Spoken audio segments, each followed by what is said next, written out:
Okay, so what weather makes bass bite the most? Now that is a loaded question, and I'm going to try to not give you a loaded answer. So I brought out the trusty whiteboard to kind of go through some different scenarios. So let's go through a couple different weather scenarios. We've got sunny.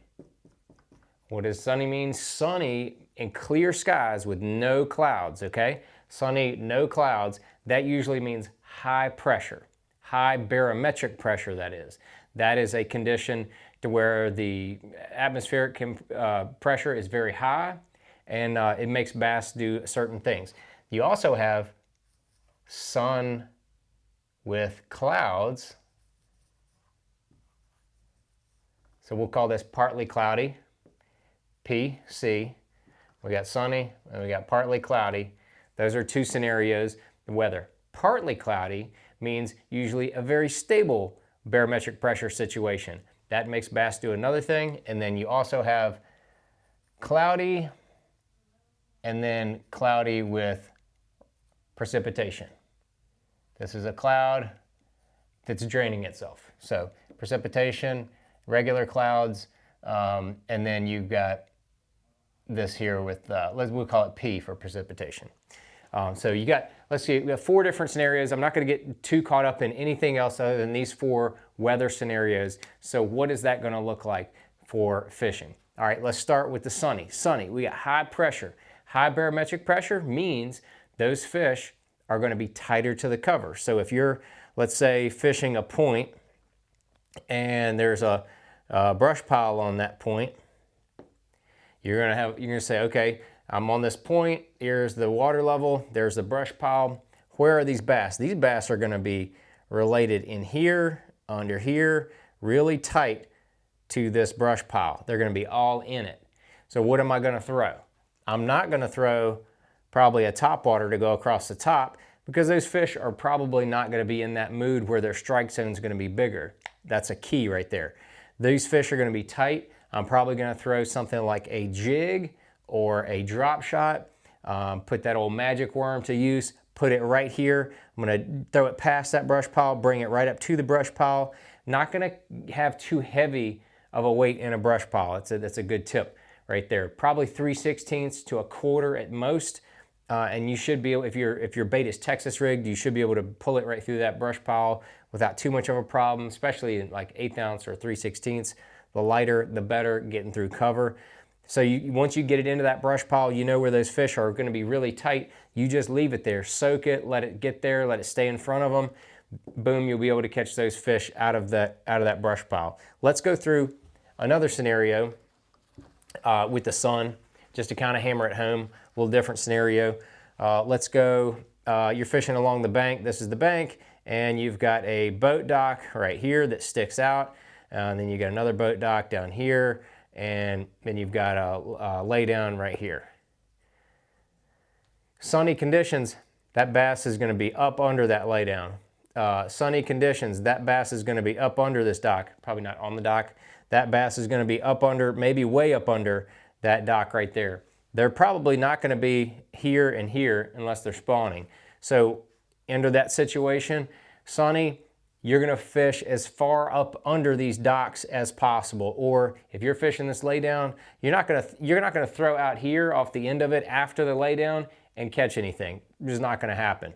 So you wanna throw your baits, take you a D-bomb, pitch it right there. Take you a mini flip jig, skip it up under that jock, get all the way back to where that fish is. They're gonna be in the deepest, darkest shade on these sunny days. That's high pressure, okay? Hope we're making sense here. So let's move on to partly cloudy days. What happens with partly cloudy days? The barometric pressure is usually stable, slowly moving. You've had a front pass, so that you don't have, rain is not imminent, and it's not going to be high pressure. You got more of this partly cloudy situation. Partly cloudy is one of my favorite conditions for bass fishing, because generally in under sunny conditions, you don't get a lot of wind, generally.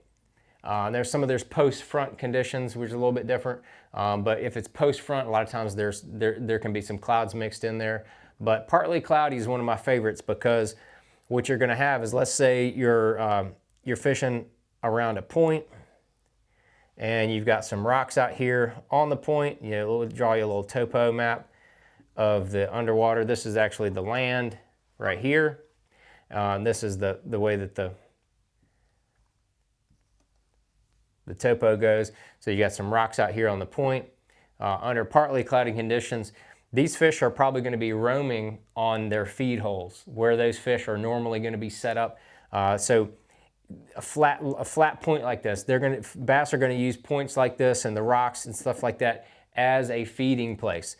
Points are going to be key. Anything different is going to be key. They're going to be up on that.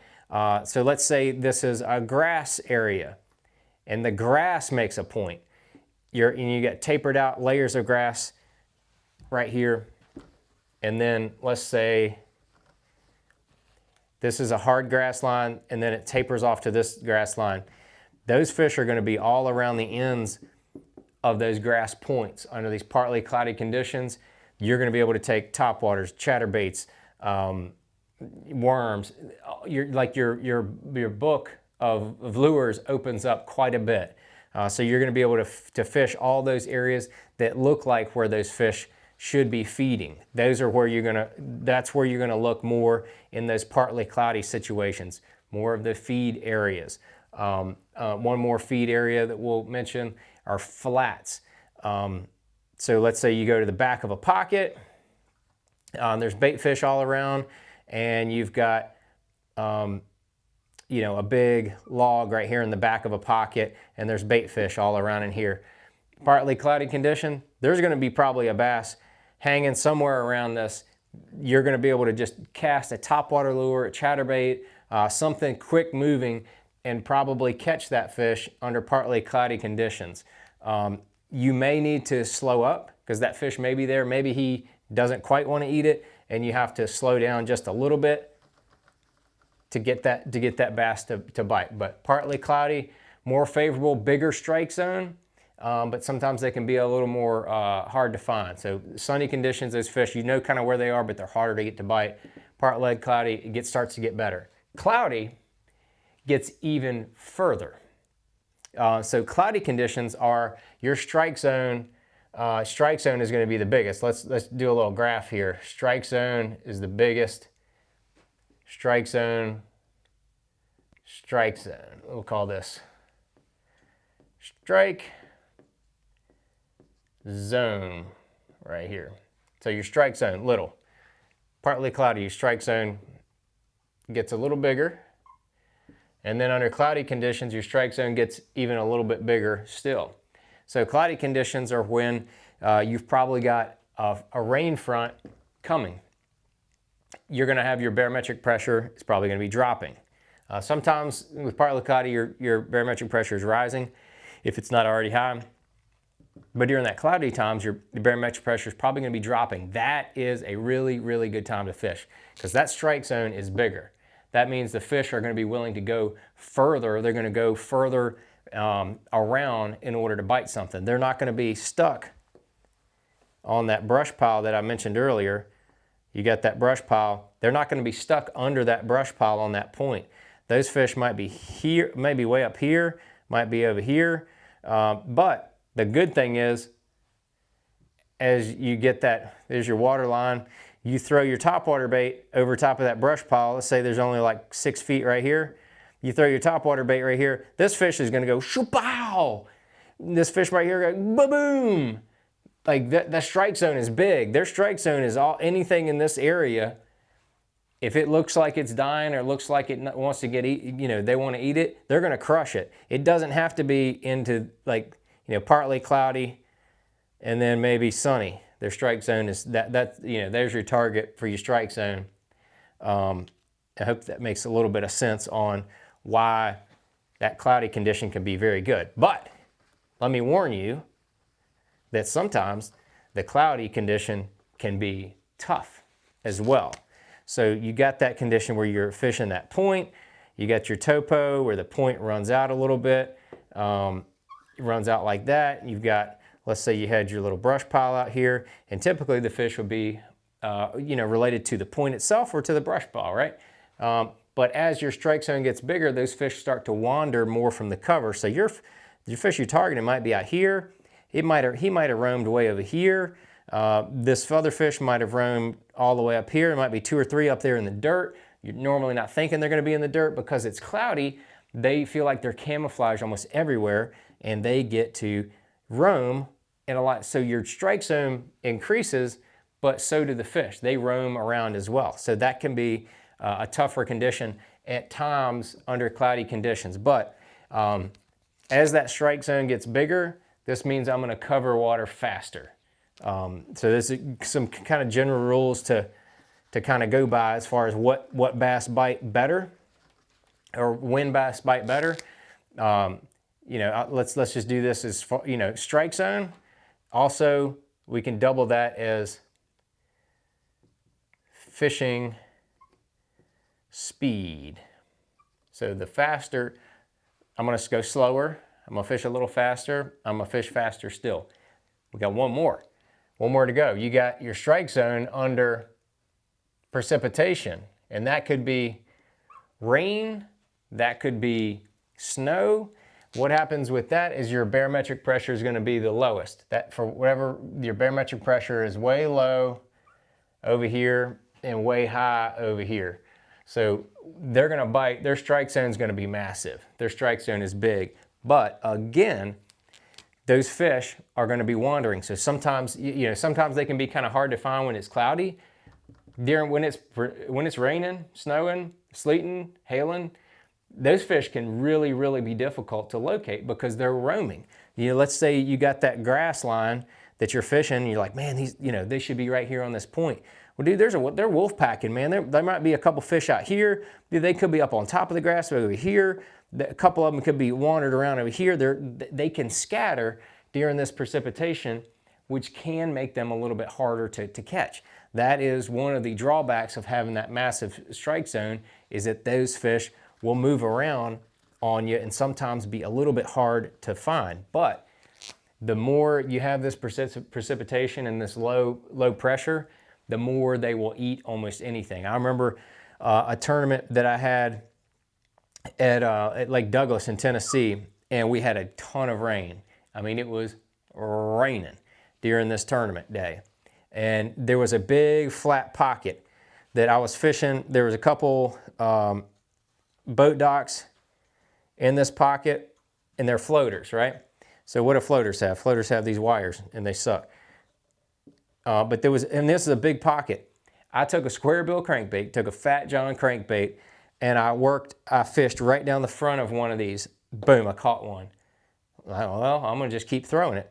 So it was raining so hard, I didn't even think that the fish could see my my buzz bait or anything topwater. So I just kept throwing that square bill, and I caught one like back here, I caught one here, caught one here, caught one in front of that. It seemed like everywhere I was going, I caught a fish. I went back the next day, and it was partly cloudy. It was post front, and I could not buy a fish in that entire pocket. I think I caught 5 or 6 on that square bill bait in the precipitation. I went back in the same place under partly cloudy, and I couldn't get a bite in that whole area. But what I did is I went back to an area that it was a little secondary point. It was a little secondary point, and it had some rocks out here on that secondary point. And I said, well, if they're going to be somewhat still active, I'm going to go to that secondary point. It's about 3 feet deep where these rocks were. I took that same square bill crankbait. I fished the targeted cover because I knew that strike zone was smaller. I took that square bill, boom, hit those rocks, boom. I caught 2 off of one rock pile. Like, I just remembered it. I was like, oh, that rock pile's around the corner. That's more of a targeted place where they're not going to be roaming as much. They're going to be right where they need to be. And darn if they weren't. I caught 2 off of that one rock pile, and then I just kept running secondary points and ended up having a pretty decent day that second day as well, because I was fishing more targeted areas where the fish should have been, but it was still partly cloudy, so the strike zone was a little bit bigger, but it was nothing like it was when I was just able to go down the bank and almost fish anywhere with that precipitation event going on. So hopefully that makes more sense of what conditions, what weather conditions make bass bite. The lower the barometric pressure, the better they bite in general, but you get those sunny conditions. There's been some really big bags caught under high barometric pressure events because that strike zone is smaller. It's predictable where those fish are going to be. So that's the give and the take. Strike zone's smaller, harder to get to bite, but you know more of where they're going to be. And so as the weather gets more crappy, barometric pressure gets lower, strike zone gets bigger, but they're a little harder to find. So that's your 2 cents on that from Missile Baits and myself, John Cruz here, 20-year veteran from the Bassmaster Elite Series.